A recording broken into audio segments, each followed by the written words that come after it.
Hello friends! So, Miss Anissa is going to do a little review of how we can use our number bonds to solve subtraction problems.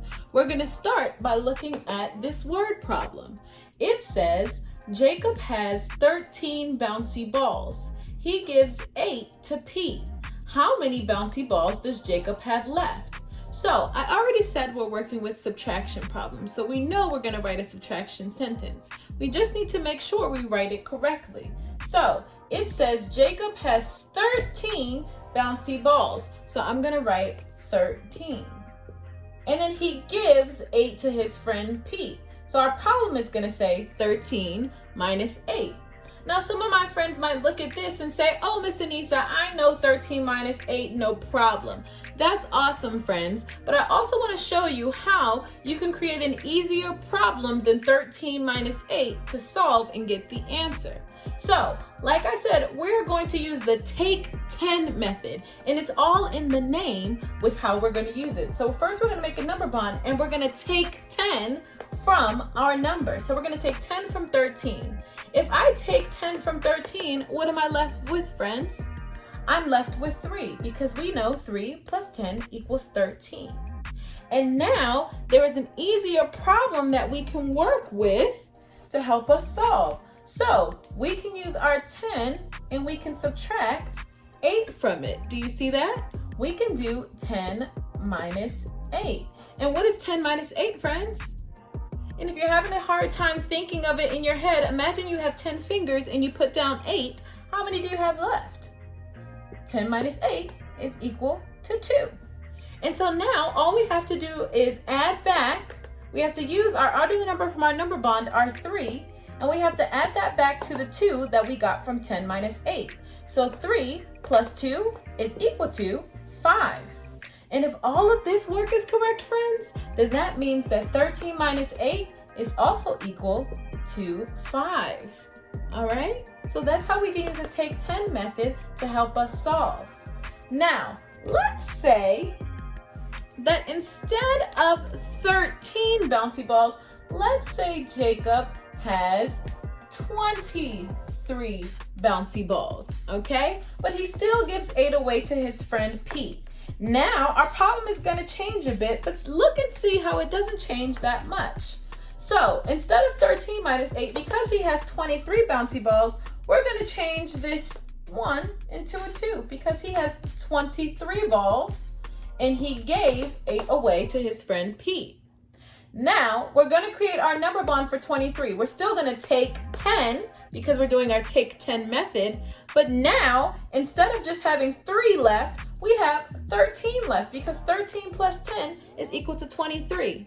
And if it was hard for you to see that, friends, when we take a 10 away from our tens place, we have 2 10s here. When we take 1 10 away, we're still left with a 10 and 3 1s. So 13 plus 10 is equal to 23.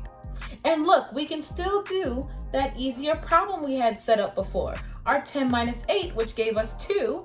And now we're going to bring back our other number from our number bond, which is a 13. We're going to add back our 2, and we're going to get 13 plus 2 equals what? It equals 15. And again, friends, if all of this work is correct, then that means that 23 minus 8 is also equal to 15. Look and see how the only thing that changed in our problem was the 10s, and all the things that changed in our problem was the 10s again, and then we still got our same result in our 1s. Only thing that changed is that we added a 10. So remember, when you're working with similar 1s, your problems might end up being very similar. In the 1s place, the only thing that changes is the 10s. So this is how we use a number bond, or our take 10 number bond method, when we're taking a single digit number away from a double digit number. Now, let me show you how we subtract when we have double digit numbers taking away from other double digit numbers. So, let me erase this.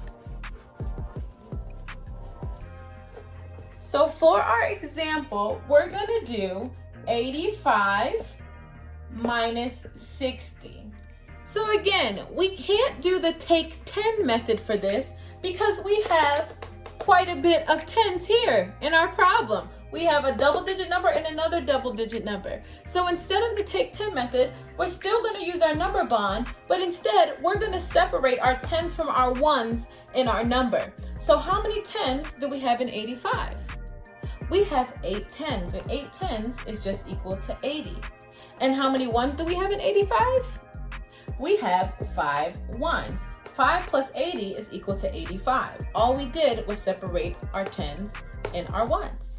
And now, friends, there is an easier problem we can use because now we have 2 perfect tens to work with.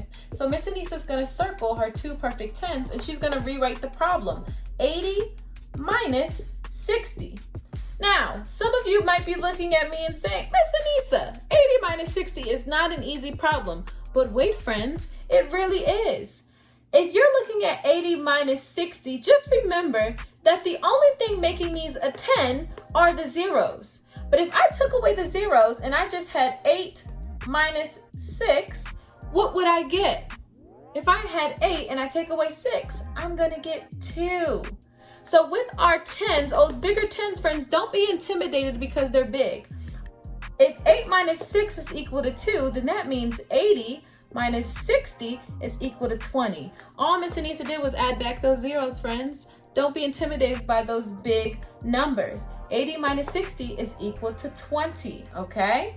So we know that 80 minus 60 is equal to 20, and all we have to do now is what we did in our last problem. We have to add back our other number from our number bond. So we're gonna take our 5, add it to the 20 that we got, and we're gonna get 5 plus 20 equals 25. And again, if all of this work is correct, then that means that 85 minus 60 is also equal to 25. So there you go, friends. Miss Anissa showed you how you can subtract single-digit numbers from double-digit numbers using the take 10 method. And I also showed you how you can take double-digit numbers from another double-digit number by making perfect tens and then subtracting. I hope this was helpful, friends. Now, let's do an activity to practice with our subtracting.